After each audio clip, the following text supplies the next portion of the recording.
नमस्कार, मैं हूं दीपाली राणा। आप देख रहे हैं योर मनी। आपके पर्सनल फाइनेंस से जुड़े तमाम सवाल आपके इस शो में हम शामिल करेंगे और साथ ही आपके पोर्टफोलियो को आप कैसे बेहतर बना सकते हैं, इसमें भी आपकी मदद करेंगे। हमारे साथ हमारे तमाम एक्सपर्ट्स मौजूद रहते हैं इस शो में। तो सबसे पहले तो आप तरीका नोट कर लीजिए कि कैसे आप इस शो में आकर अपने सवाल पूछ सकते हैं। तरीका बेहद आसान है। आप सोशल मीडिया प्लेटफॉर्म्स के थ्रू कनेक्ट कर सकते हैं, व्हाट्सएप के थ्रू, साथ ही ईमेल के थ्रू या ट्विटर फेसबुक के थ्रू भी आप 7045220000 पर अपने सवाल हमें भेज सकते हैं। इसके अलावा yourmoney@nw18.com हमारी ईमेल आईडी है। अपने क्वेश्चंस आप वहां भी पोस्ट कर सकते हैं। फेसबुक ट्विटर पर ये शो आप लाइव भी देख सकते हैं, साथ ही अपने सवाल भी हम तक पहुंचा सकते हैं। तो यह है तरीका इस शो में आने का। आज आपकी सभी क्वेरीज को आंसर करने के लिए फिनफिक्स रिसर्च की फाउंडर प्रबलीन वाजपेयी हमारे साथ मौजूद हैं। प्रबलीन नमस्कार, स्वागत है आपका। और क्वेश्चंस को शामिल करेंगे उससे पहले बातचीत कर लेते हैं एक टॉपिक के ऊपर, और ये फंड्स से रिलेटेड ही है। दरअसल आज हम बातचीत करेंगे थीमेटिक फंड्स की। आमतौर पे जब हम पोर्टफोलियो का डिस्कशन करते हैं, हमारे तमाम व्यूअर्स कनेक्टेड होते हैं, तो काफ़ी बार कुछ फंड्स उनके पोर्टफोलियो में ऐसे होते हैं जो कि एक सर्टेन थीम को डिफाइन करते हैं। बट व्यूअर्स को इन्वेस्ट करने से पहले समझना जरूरी है कि थीमेटिक फंड्स होते क्या हैं, इनमें इन्वेस्टमेंट करने के फायदे क्या हैं, कब कौन सा थीमेटिक फंड चुनना है या किन बातों का ख्याल रखना है, ये सबको समझते हैं। तो प्रबलीन, स्वागत है आपका। तो पहले तो बताइए हमारे व्यूअर्स को थीमेटिक फंड होते क्या हैं। नमस्कार दीपाली जी। थीमेटिक फंड्स सेबी की जो कैटेगरी के हिसाब से अगर हम चलें तो 9th कैटेगरी आती है, जहां पे सेक्टोरल और थीमेटिक फंड्स को एक्चुअली एक साथ रखा गया है। एंड सेबी के मैंडेट के अगर हम हिसाब से चले तो इन फंड्स में 80% जो पैसा है वो किसी पर्टिकुलर थीम में इन्वेस्ट होएगा, जैसे कि इसका नाम दर्शाता है। थीम अब क्या है? थीम ऐसी हो सकती है कि हम बोलें कि हम इंडिया के रिफॉर्म्स की एक थीम बनाते हैं, तो जिन जिन सेक्टर्स पे उन रिफॉर्म्स का असर पड़ सकता है हम उन सेक्टर्स में इन्वेस्ट कर सकते हैं। थीम हो सकती है आपकी ईएसजी। ईएसजी मतलब एनवायरनमेंट हो गया, गवर्नेंस हो गया, सोशल फैक्टर्स को कंसिडर करते हुए जो कंपनीज इन्वेस्ट करती हैं उनमें इन्वेस्ट करना। यानी कि एक तरीके से एक कॉन्सेंट्रेटेड पोर्टफोलियो ही आपका बनता है। एक स्पेसिफिक तरीके की कंपनियों में आप पैसा डाल रहे हैं, पर ये आपस में एक तरीके से तालमेल बनाती हैं और एक थीम से लिंक्ड होती हैं। एक सेक्टोरल फंड को अगर हम देखें तो वो एक ज्यादा कॉन्सेंट्रेटेड हमें पोर्टफोलियो देता है। जैसे कि हमने सिर्फ फार्मास्यूटिकल्स में पैसा डाला तो वो हम सेक्टर फंड उसको बोलेंगे, और अगर हम बोलते हैं हम पूरे हेल्थ केयर में पैसा डाल रहे हैं तो हम उसको थीम बोलेंगे। तो एक तरीके से ये एक कॉन्सेंट्रेटेड पोर्टफोलियो प्रोवाइड करते हैं इन्वेस्टर्स को। थोड़ा हाई रिस्क रिवॉर्ड रिलेशनशिप यहाँ पे रहता है। एंड दीपाली जी, यहाँ पे ये फर्स्ट टाइम इन्वेस्टर्स के लिए तो बिल्कुल ही नहीं होते। तो यानी आपने काफी इंपॉर्टेंट बातें तो बताई, लेकिन एक चीज और बताइए प्रबलीन, अगर कोई इन्वेस्टर ऑलरेडी इनको ऑप्ट कर चुका है या खरीदने का इच्छुक है, तो उनको किन बातों का ख्याल रखना चाहिए इस तरीके के फंड्स को बाय करने से पहले? बिगनर्स के लिए तो है ही नहीं, लेकिन अगर कोई एक्सपीरियंस इन्वेस्टर्स भी हैं उनके लिए क्या सजेशंस है? जैसे मैंने बोला दीपाल जी, इनमें ऑफ कोर्स रिस्क हाई रहता है और इनमें ना रिसेंसी बायस के ट्रैप में गिरने का ज्यादा रिस्क रहता है हमारे पास। जैसे हमने देखा 2020 में जब कोविड आया तो दो ही सेक्टर्स चले, टेक्नोलॉजी एंड फार्मास्यूटिकल, यानी कि उनसे मिलते जुलते जितने उन ब्रॉडर थीम्स के फंड्स थे उनने भी बहुत अच्छा प्रदर्शन दिया। 2020 के बाद 2021 में भी इन फंड्स का ठीक ही प्रदर्शन रहा। बट उसके बाद जैसे जैसे लॉकडाउन्स खुले और गाड़ियों का चलना शुरू हुआ, जूम मीटिंग्स कम हुई, वैसे ही टेक्नोलॉजी फंड्स और इंटरेस्ट रेट्स के ऊपर चल जाता हमने देखा। तो हमने देखा कि टेक्नोलॉजी फंड्स को एक हिट मिला है। यानी कि इन्वेस्टर्स को कभी भी पीछे के बहुत अच्छे रिटर्न्स देख के एक तो सेक्टोरल या थीमेटिक फंड में पैसा अपना नहीं डालना है। इसके अलावा ये एक अगर हम डाइट के पॉइंट ऑफ व्यू से देखें तो ये आपके खाने का पापड़ और अचार होना चाहिए। यानी कि थोड़ी मात्रा में आप अपनी एक डाइट का हिस्सा बनाते हैं, ये आपका कोर पोर्टफोलियो नहीं हो सकता। अगर आपको लगता है कि कुछ आपको एक टैक्टिकल एलोकेशन लेना है, कहीं कोई सेक्टर बहुत बीटन डाउन है, कोई थीम आपको बहुत अच्छी लग रही है कि बजट पे लेट्स से उसके ऊपर एलोकेशंस आए हैं और आपको लगता है कि रिफॉर्म्स को लेके, इंफ्रास्ट्रक्चर को लेके बहुत अच्छा कुछ प्रदर्शन रह सकता है कंपनियों का, तो आप पैसा डालिए। पर थोड़ी सी इस पे जो आपकी टाइमिंग है एंट्री की, वो इंपॉर्टेंट हो जाती है। और अगर एक रिटेल इन्वेस्टर मेरे ख्याल से इन्वेस्ट कर रहे हैं, तो बेस्ट है कि एसआईपी के जरिए करें और 5 साल से ऊपर का ही नजरिया लेके चले, या फिर उनके माइंड में एंट्री और एग्जिट पॉइंट बहुत क्लियर हो, जो एक नॉर्मल निवेशक के लिए माइंड में रखना थोड़ा डिफिकल्ट होता है। तो कम एलोकेशन और एक लंबी समय के लिए इन्वेस्ट करें। ओके, चलिए, तो लंबे समय के लिए ही आपको ये फंड्स को ऑप्ट करना है। अपने पोर्टफोलियो में थोड़ा सा एलोकेशन आप दे सकते हैं अगर आपको कोई थीम पसंद आ भी रही है। लेकिन जैसे प्रबलीन ने कहा कि पोर्टफोलियो में जो मात्रा है वो पापड़ अचार से ज़्यादा नहीं होनी चाहिए, जो कि आपके पूरी एक मील में कॉन्स्टिट्यूशन होता है। तो इस बात का ख्याल रखें। काफ़ी अच्छे एग्जाम्पल, इंटरेस्टिंग एग्जाम्पल दिया प्रबलीन ने। चलिए, इसके अलावा अब कॉलर से बातचीत करते हैं। सरस्वती पवार पहली कॉलर दिल्ली से हमारे साथ मौजूद हैं। सरस्वती जी नमस्कार, बताइए क्या सवाल है आपका। मैम नमस्कार। मैम मैंने अपना बेटे का पोर्टफोलियो आपके साथ शेयर किया है। उसमें उनका एक्सेस मिड कैप है 3000, एक्सेस स्मॉल कैप है 5000, कैनरा रोबेको है 5000, आईसीआईसी प्रू फ्लेक्सी है 5000, एसबीआई फोकस इज आल्सो 5000। कुछ लमसम है जिसमें डीएसपी मिड कैप है, एचडीएफसी मल्टी कैप है, Kotak business cycle and axis ESG. तो मुझे ये कंटिन्यू करूं, इसमें कुछ मॉडिफाई करूं? एक्सेस ईएसजी के लिए स्पेशली मेरे को पूछना है कि ये इसमें मैं सिर्फ स्टार्ट कर सकती हूँ क्या? तो आप प्लीज मुझे थोड़ा सा एडवाइस करें। This is for my son. जी जी। अच्छा, और आपका कोई गोल है, कोई विजन आप लेके चल रही हैं? मेरा है कि 10 इयर्स में 2 करोड़ का और 20 इयर्स में 3 करोड़ का। अदर देन दिस पीपीएफ और एनपीएस भी उनका कंटिन्यू है। ओके, तो यहाँ पर म्यूचुअल फंड के साथ साथ ट्रेडिशनल इन्वेस्टमेंट पोर्टफोलियो भी है इनका। लेकिन जैसे कि प्रबलीन आपने इनका सवाल सुना, इन्होंने 16 लाख के फिलहाल पोर्टफोलियो वैल्यू इन्होंने क्रिएट की हुई है और 2 करोड़ का टारगेट 10 इयर्स में, 20 इयर्स में 3 करोड़ का टारगेट। एक्सेस मिड कैप है 3000 per month, access small cap में इनका 5000 है और साथ ही कैनरा बुक इमर्जिंग इक्विटीज में 5000, आईसीआईसी प्रू फ्लेक्सी कैप और एसबीआई फोकस में भी 5000 है। लमसम इन्वेस्ट भी काफ़ी सारे फंड्स भी इन्होंने की हुई है और लमसम इन्वेस्टमेंट के हिसाब से इनके पास DSP mid cap, HDFC multi cap, Kotak business cycle और एक्सिस ईएसजी इक्विटी फंड इनके पास शामिल है।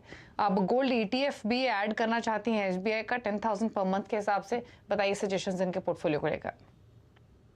जी, पहले तो सरस्वती जी को कॉम्प्लीमेंट्स, बिकॉज हमेशा बहुत अच्छा लगता है दीपाली जी की कोई लेडी अपनी इन्वेस्टमेंट स्पेशली यहाँ अपने बेटे की वो मैनेज कर रही है। जो एसआईपी है इनकी 23,000 की, उसको अगर हम लेके चलें, पहले गोल की हम बात करते हैं और अभी जो इनकी करंट पोर्टफोलियो वैल्यू है प्लस इनका 10,000 का भी अगर हम एलोकेशन जो गोल्ड वाला है उसको मिला लें, तो इनका 2 करोड़ का जो पोर्टफोलियो है 10 साल में, वो थोड़ा सा ज्यादा स्टीप हो रहा है, उसको डिफिकल्ट होगा पूरा करना। उसमें करीबन 80 लाख का डेफिसिट पड़ेगा, इसलिए एडिशनल एसआईपी की वहां पे जरूरत होगी करीबन 36,000 के करीब से। सो पहले तो जो गोल है वो थोड़ा फर्स्ट वाला गोल स्टीप है, क्योंकि वहां पे हमारे पास टाइम सिर्फ 10 साल है। सेकंड गोल के लिए भी दीपाली जी जो 3 करोड़ 20 साल में है, स्टैंड अलोन बेसिस पे देखें तो रीजनेबल है, पर वहां पे भी एक 34,000 की उनको एसआईपी करने की जरूरत है। और ये हम सब एक ओवरऑल पोर्टफोलियो रिटर्न्स 11% की कैलकुलेशंस पे चल रहे हैं। जो गोल्ड में उनकी एलोकेशन है अभी 10,000, मेरे ख्याल से उसको 5,000 पे रिड्यूस कर सकते हैं और जो 5,000 है अपने एग्जिस्टिंग फंड्स में वो बढ़ा सकते हैं। इनके पास जो मिड कैप एक है एक्सिस का और स्मॉल कैप है, मैं सलाह दूंगी कि आप मिड कैप में अपनी एलोकेशन बढ़ा लीजिए, स्मॉल कैप आप चेंज करके निपॉन का प्रोबेबली ले सकते हैं या एचडीएफसी का ले सकते हैं, बिकॉज इन दोनों का ही आपस का जो ओवरलैप है करीबन 26-27% के करीब है। उसके अलावा भी दीपाली जो इनके करेंटली फ्लेक्सी कैप फोकस्ड और कैनरा का जो इमर्जिंग फंड है उनका अच्छा खासा ओवरलैप हो रहा है, तो मुझे नहीं लगता कि इनको ईएसजी में अपनी एसआईपी को करने की जरूरत है, बिकॉज जो ईएसजी फंड है वो भी प्राइमरीली लार्ज कैप फंड ही की तरह ही ऑपरेट कर रहा है। तो मेरे ख्याल से अगर इनको एसआईपी करनी होगी तो इनका जो पास जो एचडीएफसी का मल्टी कैप है उसमें चाहे शुरू कर लें, पर इससे ज्यादा अपने पोर्टफोलियो को ना फैलाएं, वरना बाद में मैनेज करना मुश्किल होगा। और मेरे ख्याल से अपनी मिड कैप की एलोकेशन जो एग्जिस्टिंग मिड कैप है उसको बढ़ा लें। ओके, चलिए, तो आपके पोर्टफोलियो को लेकर सजेशंस दिए गए हैं कि क्या क्या बदलाव आपको करने हैं, और कुछ ओवरलैपिंग है आपके पोर्टफोलियो में, उनको अगर आप ध्यान रखेंगे तो अपने पोर्टफोलियो को आप और बेटर बना सकेंगे। अगले कॉलर से बातचीत करते हैं। अरुण है हमारे साथ। अरुण नमस्कार, पूछिए अपना सवाल। मैडम नमस्कार, मेरे पास एसबीआई का हाइब्रिड फंड है। बताइए क्या सवाल है आपका। तो मेरा मैडम एक करोड़ का ओरिजिन है 20 साल के अंदर, तो इसका रिव्यू करना चाहता हूँ। मतलब कौन सा एक आध फंड ऐड करना पड़ेगा या पोर्टफोलियो रिव्यू चाहिए था। ठीक है, आपने ये पोर्टफोलियो कब क्रिएट किया, कितना टाइम हो चुका है? 9 मंथ। अच्छा, 9 मंथ हो चुके हैं। ठीक है, तो यानी रिसेंटली बनाया इन्होंने SBI equity hybrid, ICICI Pru flexi cap, Axis small cap और क्वांट एक्टिव फंड है। सभी में 2-2 हज़ार रुपए महीना ये डाल रहे हैं। 1 करोड़ का टारगेट है 20 ईयर्स में। फिलहाल 68,000 ही एक्यूमुलेट कर पाए हैं क्योंकि रिसेंट क्रिएशन है पोर्टफोलियो का। तो क्या सजेशन इनके पोर्टफोलियो और इनके गोल पर, कंसिडरिंग 11,000 के एसआईपी पर मंथ कर रहे हैं? जी दीपाल जी, अरुण जी को अपना जो टारगेट है इनका काफी रियलिस्टिक है। 1 करोड़ 20 साल में इसको ये 11,000 की एसआईपी से पूरा कर पाएंगे। तो हल्का सा अगर एसआईपी को इंक्रीज कर देंगे तो अपना लक्ष्य आराम से पा लेंगे। ये अगेन हम 11% के रिटर्न्स पे लेके चल रहे हैं। ऐसा हो सकता है कि ओवरऑल पोर्टफोलियो रिटर्न्स बाद में ज्यादा भी हो, पर हम एक कंजर्वेटिव एस्टिमेट से चल रहे हैं। इनके पास जो क्वांट का फंड है ये एक मल्टी कैप फंड है, इसको कंटिन्यू कर लें। अपने एक्सेस स्मॉल कैप को भी कंटिन्यू कर लें। एसबीआई का जो हाइब्रिड फंड है दीपाली जी, मैं यहाँ पे सलाह दूंगी कि वो एसबीआई का ही एक मिड कैप उठा लें। अगर एक्टिव फंड उठाना चाहते हैं तो एसबीआई का मिड कैप एक्टिव फंड उठा लें, वरना एसबीआई का ही पैसिव मिड कैप 150 फंड उठा लें। क्योंकि काफी लंबे समय का है, यहाँ पे मेरे ख्याल से हाइब्रिड फंड का स्कोप नहीं, और एक मिड कैप फंड अच्छा रहेगा पोर्टफोलियो के। साथ ही जो आईसीआईसीआई ब्लू चिप में इनकी एसआईपी जा रही है 2,000 की, उसको चाहे तो कंटिन्यू कर लें, वरना अभी इनिशियली पोर्टफोलियो शुरू हुआ है और 20 साल का पोर्टफोलियो है, तो वैसे मेरी सलाह होगी कि यहाँ पे भी अगर ये आईसीआईसीआई के निफ्टी 50 फंड को उठा लें और इन छोटे बदलाव के साथ और हल्का सा अगर अपनी एसआईपी को इंक्रीज करेंगे तो अपने लक्ष्य को आराम से पूरा कर लेंगे। ओके, चलिए, तो ये सजेशन आपको दिए गए हैं। आप 11,000 के एसआईपी काफ़ी होगी आपके गोल को हासिल करने के लिए। बस थोड़े से बदलाव आपको सजेस्ट किए गए हैं Arun. SBI equity hybrid fund से आप निकल सकते हैं, कोई मिड कैप फंड आप ऐड कर सकते हैं। स्मॉल कैप, मल्टी कैप में जो आपकी एक्सपोजर है उसमें आप अपने इन्वेस्टमेंट को कंटिन्यू कीजिए, गोल आप हासिल कर लेंगे इन्वेस्टमेंट से। अगला सवाल लेंगे ईमेल के थ्रू। रजत पवार ने महाराष्ट्र से सवाल भेजा है। 20 ईयर्स इनकी एज है, मंथली इनकम है 1 लाख रुपीज़, 20 लाख इन्वेस्ट करना चाहते हैं, जानना चाहते हैं किस फंड में करें। एसआईपी के थ्रू भी इन्वेस्टमेंट करना चाहते हैं। 15 ईयर्स में 10 करोड़ का टारगेट है। तो और इसके अलावा भी इन्होंने 4-5 चीज़ें पूछी हैं प्रबलीन। एक तो ये कि डायरेक्ट और रेगुलर प्लान क्या होते हैं, इन दोनों में डिफरेंस क्या होता है। लाइफ इंश्योरेंस इन्वेस्टमेंट को लेकर भी राय लेना चाहती हूँ, और साथ ही गोल्ड। तो मेरे ख्याल से अगर इनसे बातचीत हो पाती तो क्लैरिटी मिलती, बट मैं ये एज्यूम कर रही हूँ इनके क्वेश्चंस को देख के कि शायद ये बिगनर है। 28 ईयर्स इनकी एज है, तो ये बेसिकली लाइफ इंश्योरेंस भी लेना चाहते हैं और एक इन्वेस्टमेंट पोर्टफोलियो भी क्रिएट करना चाहते हैं। क्या सजेशंस? सबसे पहले दीपाली जी, मेरा रजत जी के लिए जो सजेशन होगा कि एक अपना कंटिजेंसी फंड पहले तो साइड में रख लें। कुछ करीबन 6 महीने के खर्चे से शुरू करें, उतना डेफिनेटली साइड पे अपना रख के फिर अपनी इन्वेस्टमेंट जर्नी को शुरू करें। अगर ये 20 लाख इन्वेस्ट करना चाहते हैं, इनका जो गोल है बहुत ज्यादा स्टीप है। 10 करोड़ 15 साल में मेरे ख्याल से अचीव करना बहुत ही ज्यादा डिफिकल्ट है, क्योंकि इनका जो करंट अगर हम इन्वेस्टमेंट लेके चले कि हम 20 लाख पूरा भी इन्वेस्ट कर दें 11% के रिटर्न पे, तो इससे करीबन 1 करोड़ बन पाएगा। और जो बाकी डेफिसिट है उसको पूरा करने के लिए इनको करीबन 1,90,000 की एसआईपी करने की जरूरत है। तो पहले तो जो इनका गोल है उसको रियलिस्टिक बनाने की बहुत ज्यादा जरूरत है। उसके अलावा जो पोर्टफोलियो क्रिएशन है वो ये एक basic large cap index fund, एक मिड कैप इंडेक्स फंड और एक स्मॉल कैप फंड, 3 फंड्स को चुने इन्वेस्टमेंट के लिए, और साथ में उसको एक मल्टी कैप फंड या एक फोकस्ड फंड के साथ कॉम्प्लीमेंट कर सकते हैं। तो एक इनका स्ट्रक्चर क्रिएट हो जाएगा। अभी शुरू में थीमेटिक या सेक्टोरल फंड्स को ये अवॉइड करें। जो लाइफ इंश्योरेंस है उसको हम 4 अलग तरीके से कैलकुलेट कर सकते हैं दीपाली जी। तो ज्यादातर इसमें एक हम अगर एक रूल ऑफ थंब के हिसाब से चले तो मैं बोलूंगी कि जो भी इनकी सालाना सैलरी है उसका करीबन 10 से 15 से 20% तक का इनका लाइफ कवर होना चाहिए। अभी अनमैरिड हैं और हर 5 साल में अपने लाइफ कवर को जरूर रिव्यू करें। कल को शादी होगी, बच्चे होंगे तो उसके साथ साथ रिव्यू करें। गोल्ड में एलोकेशन लेने के लिए सॉवरेन गोल्ड बॉन्ड्स मेरे ख्याल से एक अच्छा तरीका है, वरना एक छोटे रकम से इवन गोल्ड म्यूचुअल फंड्स में, क्योंकि आप थोड़े मात्रा से पैसा डाल सकते हैं, वो भी एक अच्छा तरीका बन जाता है।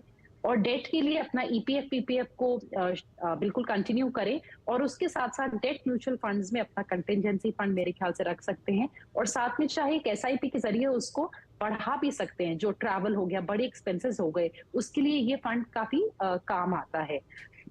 और जो इनका सवाल है कि रेगुलर करें या डायरेक्ट, मेरे ख्याल से अगर दीपाली जी बिगिनर हैं तो किसी एडवाइजर के साथ जुड़ जाएं, चाहे फी बेस्ड एडवाइजर के साथ जुड़ें, चाहे अदरवाइज रेगुलर फंड्स देने वाले किसी के साथ जुड़ें। मेरे ख्याल से हल्की सी गाइडेंस यहाँ पे बुरी नहीं होगी इनिशियली अपनी जर्नी में। तो मेरे ख्याल से ओवरऑल इस कुछ पॉइंट्स को ध्यान में रख के अपनी शुरुआत कर सकते हैं। ठीक है, तो कैसे शुरुआत करनी है, लाइफ इंश्योरेंस को लेकर भी सलाह दी है और कुछ फंड्स आपको इमरजेंसी फंड के लिए भी रखने होंगे और उसके बाद इन्वेस्ट कीजिए। तो ये इसके अलावा भी अगर आपको कुछ प्रिसाइज इन्फॉर्मेशन चाहिए तो आप अपने सवाल भेज सकते हैं। रेगुलर प्लान, डायरेक्ट प्लान क्या होता है, ये भी प्रबलीन ने आपको समझा। चलिए रुक रहे हैं इसी के साथ एक ब्रेक के लिए। ब्रेक के बाद कुछ और सवालों को लेंगे। आप देखते रहिए your money.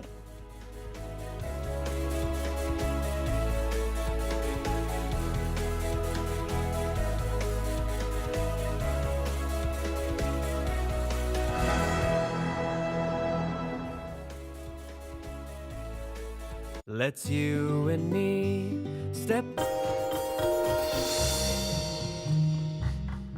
Do you know में आज हम बातचीत करने वाले हैं दक्षिण भारत से शुरू हुई consumer durable major V Guard के बारे में। दरअसल इस कंपनी की शुरुआत करीब 50 साल पहले रफली 1977 में कोशुसेफ चितिल्लापिल्ली साहब ने शुरू की थी ये कंपनी। और उस समय पर ये कंपनी उन्होंने 1 लाख रुपए की जो पूंजी अपने फादर से ली थी उसके साथ शुरू की थी। दरअसल इस कंपनी की शुरुआत तो उन्होंने अपने घर से जुड़े हुए एक 400 स्क्वायर फीट के एक गैरेज के अंदर की थी और शुरुआती कारोबार में उनके साथ महज 4 लेबर थे जिनके साथ उन्होंने शुरुआत की, लेकिन धीरे धीरे इस कारोबार को उन्होंने एक्सपैंड किया। वी गार्ड का शुरुआती बिजनेस जो था वो बहुत ही इंटरेस्टिंग ये बात है कि जो गांव में जहां से उन्होंने कामकाज शुरू किया तो उस गांव में काफ़ी बिजली को लेकर फ्लक्चुएशंस होती थी और उस फ्लक्चुएशन से डील करने के लिए उन्होंने वहां पर वोल्टेज स्टेबलाइजर के साथ शुरुआत की और धीरे धीरे वोल्टेज स्टेबलाइजर की डिमांड बढ़ती गई और उसी के साथ ही कंपनी का कारोबार भी बढ़ता गया और अलग अलग कंज्यूमर ड्यूरेबल क्षेत्र के अंदर कंपनी एक्सपैंड करते हुए दिखाई पड़ी। कुछ और इंटरेस्टिंग फैक्ट में एक फैक्ट ये भी है कि वी गार्ड ने अपने कारोबार को शुरू करने के 23 साल बाद एक और सेगमेंट के अंदर एक्सपैंड किया, जिस सेगमेंट में एम्यूजमेंट पार्क आप मान के चल सकते हैं। दरअसल कंपनी की ही एक और जो ग्रुप की एक और जो सब्सिडरी है या फिर कह सकते हैं सिस्टर कंसर्न है, वो वंडरला पार्क के नाम से ऑपरेट करती है, जो कि चितिल्लापिल्ली साहब के दूसरे बेटे ऑपरेट करते हैं। लेकिन इसका जो शुरुआती नाम था वो था वेगा लैंड, जिसके साथ इन्होंने शुरू किया था। बाद में इसका नाम बदलकर वंडरलैंड रखा गया और इसके पीछे भी एक बड़ी अहम कहानी है, जहां पर जो कंपनी के चेयरमैन साहब हैं उनको घूमने का काफ़ी शौक था। तो एक समय पर वो घूमने गए विदेशों में, जहां उनको एक कंसेप्ट काफ़ी पसंद आया, किस तरह से डिज्नीलैंड के अंदर या अलग अलग अम्यूजमेंट पार्क्स के अंदर उनको भीड़ दिखी। तो उनको लगता है कि इसी तरह का एक अम्यूजमेंट पार्क जो कि वर्ल्ड क्लास अम्यूजमेंट पार्क होना चाहिए, वो भारत में ही बनने की ज़रूरत है। तब उन्होंने आकर इसकी शुरुआत की दक्षिण भारत में और धीरे धीरे वो वेगा लैंड, फिर वेगा लैंड से वंडरलैंड बनता हुआ दिखाई पड़ा। इसके अलावा अब और कुछ इंटरेस्टिंग फैक्ट में एक फैक्ट ये भी है कि ग्रुप में कि जो एग्जिस्टिंग प्रमोटर हैं या उनकी वाइफ जो हैं, उनका भी एक कारोबार है और वो होजरी कारोबार के अंदर मौजूद है, जो कि वी स्टार क्रिएशन के नाम से है। और साथ ही साथ ये मेल फीमेल होजरी के अंदर कामकाज करता है और साथ साथ उनके कई सारे रिटेल आउटलेट्स भी हैं। इसके अलावा एक और इंटरेस्टिंग फैक्ट ये भी है कि कोजुसेफ चिल्लापिल्ली साहब ने अपनी एक किडनी भी डोनेट की है, और ये समस्या जब उनको दिखी बाकी तरफ होते हुए तब उन्होंने अपनी वो किडनी डोनेट की, और वो डोनेट की एक ट्रक ड्राइवर को जिसको वो जानते तक नहीं है। और इस तरह से उन्होंने कई सारे नोबल कॉज भी किए हैं, और अपने जो बाकी एक्टिविटीज़ हैं उस पर भी काफ़ी ज़्यादा वो काम काज करते हैं। और अभी वो 70 साल के हैं लेकिन पूरी तरह से हेल्दी हैं।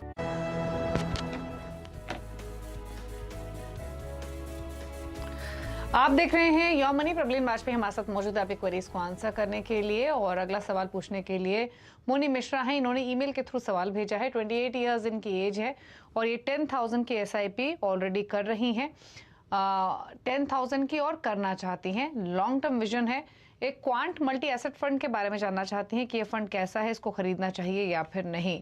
फिलहाल इनका पोर्टफोलियो कैसा है, उसमें Motilal Oswal Nasdaq 100, Mirae Asset emerging blue chip, Parag Parikh flexi cap, UTI Nifty 50 index और एक्सेस स्मॉल कैप है। सभी में 2,000 रुपए महीना डाल रही हैं। तो ये है इनके फिलहाल पोर्टफोलियो का हाल। तो बताइए इनका पोर्टफोलियो कैसा लगा आपको, साथ ही लॉन्ग टर्म के हिसाब से क्या सजेशंस इनके पोर्टफोलियो को लेकर। जी दीपाल जी, इनका पोर्टफोलियो काफी अच्छा है। इंटरनेशनल फंड है, एक लार्ज कैप फंड है, वो भी इंडेक्स का लार्ज कैप है, लार्ज मिड है, small and flexi cap fund है। ओवरऑल पोर्टफोलियो काफी बढ़िया उनने बनाया है। जहां तक उनने एक इन्वेस्टमेंट रिटर्न, मतलब एक कॉर्पस कितना उनका जमा हो जाएगा उसकी बात की है। लॉन्ग टर्म जो है उसको दीपाल जी कई बार डिफाइन करना जरूरी हो जाता है। अगर ये अपनी 10,000 की SIP को कंटिन्यू करेंगी तो 10 साल में करीबन 22 लाख, 15 साल में करीबन 46 लाख और करीबन 87 लाख 20 साल में जमा कर लेंगी। पर क्योंकि वो अपनी SIP को बढ़ाना चाहती हैं 10,000 से, तो मेरे ख्याल से अच्छा अमाउंट, इसका ऑलमोस्ट डबल अमाउंट ये सेम टाइम पीरियड्स में अपने लिए जनरेट कर पाएंगी। मल्टी एसेट फंड जो क्वांट का है वो फंड अच्छा है, उसमें गोल्ड हो गया, डेट और इक्विटी तीनों में इन्वेस्टमेंट की जाती है। पर क्योंकि इनका लंबे समय का इन्वेस्टमेंट है, मेरे ख्याल से ये यहाँ पे एक मिड कैप फंड को इंस्टेड ऐड कर सकते हैं, क्योंकि अभी जो इनका पोर्टफोलियो है वो थोड़ा लार्ज कैप ओरिएंटेड है, और अपनी जो एलोकेशन है उसको साथ ही साथ स्मॉल कैप में बढ़ा लें। तो जो एडिशनल एलोकेशन है वो अपनी मिड और स्मॉल में कर लें। और मिड कैप के लिए अगर पैसिव फंड चुनेंगी तो मिड कैप 150 चुन सकती हैं। एक्टिव फंड में HDFC, PGIM, कोटक में से किसी फंड को देखा जा सकता है। अदरवाइज पोर्टफोलियो अच्छा है, सेम पोर्टफोलियो को कंटिन्यू करके सिर्फ एलोकेशंस इंक्रीज कर सकते हैं। ओके चलिए, तो आपके पोर्टफोलियो को लेकर ये सजेशंस दिए गए हैं। रही बात कितना आप कॉर्पस एक्यूमुलेट कर लेंगी, तो 10,000 की SIP भी करेंगे तो 10 इयर्स में 22 लाख आप एक्यूमुलेट कर सकती है। 20 इयर्स का टाइम देंगी तो 87 लाख रुपए आप कमा सकेंगी, और डिटेल्स आप अपनी स्क्रीन पर देख सकती हैं कि कितना आप एक्यूमुलेशन कर पाएंगे अलग अलग टाइम होराइजन के हिसाब से। एक और सवाल लेंगे, कुलदीप ने ये सवाल भेजा है और इनका उम्र 25 साल है। मौजूदा SIP 8,000 रुपये की कर रहे हैं हर महीना। रिसेंटली शायद इन्होंने स्टार्ट किया है क्योंकि जो इनके पोर्टफोलियो की वैल्यू है वो 15,000 के आसपास है। ऑल्दो ये 1.5 करोड़ का टारगेट लेके चल रहे हैं इन 20 इयर्स। तो फिलहाल इनका अगर पोर्टफोलियो देखें जो इन्होंने बनाया है, उसमें Canara Robeco small cap, PGIM India mid cap, Nippon India small cap, Parag Parikh flexi cap, Axis growth, Axis small cap शामिल है, और इन सभी में ये 1,000 रुपये महीना डाल रहे हैं। तो बताइए कैसा लगा इनका पोर्टफोलियो प्रबलीन, और क्या सजेशंस। अभी जो कुलदीप जी हैं, दीपाल जी 8,000 की SIP कर रहे हैं। पहले तो इनका जो गोल है, अगर उसको इनको एक मुश्त पैसा लमसम, मतलब जो अपना पर मंथ SIP एक ही गो में करना चाहते हैं, तो इनको करीबन 17,000 की SIP की उसमें रिक्वायरमेंट होगी। तो अपना पोर्टफोलियो का ये जो गोल है वो अचीव कर लेंगे 11% के रिटर्न पे। अदरवाइज यहाँ पे स्टेप अप SIP को दीपाली जी मेरे ख्याल से एक बहुत अच्छा जरिया है जिसको कुलदीप जी यूज कर सकते हैं। पहले साल आप हर महीने 8,000 डालिए, अगले साल 8,800 डालिए, 10% से बढ़ाते रहिए, उससे भी अपना पोर्टफोलियो का जो इनका गोल है उसको अचीव कर लेंगे। पोर्टफोलियो ओवरऑल ठीक है, पर स्मॉल कैप्स इनने 4 ले रखे हैं और अच्छे चारों स्मॉल कैप ले रखे हैं। मुझे भी दिक्कत हुई सोचने में कि किससे निकलना चाहिए। एक्सिस स्मॉल कैप से मैं निकलने की सलाह दूंगी, क्योंकि इनके पास ऑलरेडी एक्सिस का ग्रोथ अपॉर्चुनिटीज फंड है, तो हम फंड हाउस की डाइवर्सिफिकेशन के साथ चलेंगे। और निपॉन के पास इनका 2,000 का एलोकेशन जा ही रहा है। मेरे ख्याल से इसके साथ ही SBI में भी एक 2,000 कर ले तो 4 से करीबन 2 फंड्स पे आ सकते हैं। कैनरा रोबेको को भी एग्जिट कर जाएं, और इसके अलावा बाकी सारे इनके जो फंड्स हैं वो सही हैं, और इनको एक्सेस के थ्रू इंडिया के बाहर भी थोड़ा सा एक्सपोजर मिल रहा है। बाकी फंड्स को कंटिन्यू करते रहें, और बस जब मार्केट अगर गिरे तो स्मॉल कैप्स में स्पेशली उस टाइम पे घबरा के ना निकाले, बिकॉज वोलेटिलिटी हम ज्यादा देखते हैं। इन्वेस्टेड रहे ऐसे समय में जब मार्केट्स उतार चढ़ाव से गुजर रही हैं। ओके चलिए, तो आपके पोर्टफोलियो का सजेशंस दिए गए हैं, उसके हिसाब से आप रणनीति बनाइए। फटाफट से प्रबलीन के टॉप 4 फंड्स ही पूछ लेते हैं। बताइए प्रबलीन, आपकी टॉप चॉइसेस क्या हैं? पहला दीपाली जी, मैं बोलूंगी एक पैसिव फंड जो एडेलवाइस का है, लार्ज मिड कैप 250 इंडेक्स। ये करीबन 86% मार्केट कैप को रिप्रेजेंट करता है और ये एक लार्ज मिड कैप स्पेस को टोटली कवर करता है अगर हम स्टॉक्स के हिसाब से देखें। और ये उन इन्वेस्टर्स के लिए अच्छा है जिनके पास अब तक सारे एक्टिव फंड्स हैं और एक पैसिव फंड को इंक्रीज करना चाहते हैं के जरिए। सेकंड चॉइस मेरी है PGIM India mid cap opportunities. एक कंसिस्टेंट परफॉर्मर रहा है, मार्केट रैलीज में अच्छा हिस्से जो पकड़ा है मार्केट की तेजी को और इंडेक्स को बीट किया है 3 ईयर के रोलिंग रिटर्न्स पे। एक ये है। एक तीसरी मेरी चॉइस होगी एसबीआई का स्मॉल कैप। अगेन एक कंसिस्टेंट परफॉर्मर है, लो वोलेटिलिटी है comparatively as compare to other funds in the small cap space. और जो चौथी चॉइस है वो है मेरी कोटक का मल्टी कैप फंड। ये करीबन 25% लार्ज मिड और स्मॉल में मैंडेट के जरिए इन्वेस्ट करता ही है और जो बाकी 25% आपका फंड्स रह जाते हैं वो फंड मैनेजर अपनी कॉल, अपनी डिस्क्रिप्शन के हिसाब से इन्वेस्ट करते हैं। एक डाइवर्सिफाइड पोर्टफोलियो प्रोवाइड करता है। सो इवन एक नए इन्वेस्टर के लिए अपने पैसिव फंड्स के साथ कॉम्बिनेशन में ये एक अच्छा फंड हो सकता है। ओके चलिए, तो ये हैं प्रबलीन की चॉइसेस। एसयूएस small cap, Edelweiss Nifty large mid 250, PGIM India mid cap opportunities और Kotak multi cap. Thank you Prableen show में आने के लिए और सभी क्वेरीज को सॉर्ट करने के लिए, अपने पिक्स भी शेयर करने के लिए थैंक यू। और इसी के साथ योर मनी में तो इतना ही, लेकिन ब्रेकफास्ट पर भी खबरें जारी है CNBC आवाज पर। नमस्कार।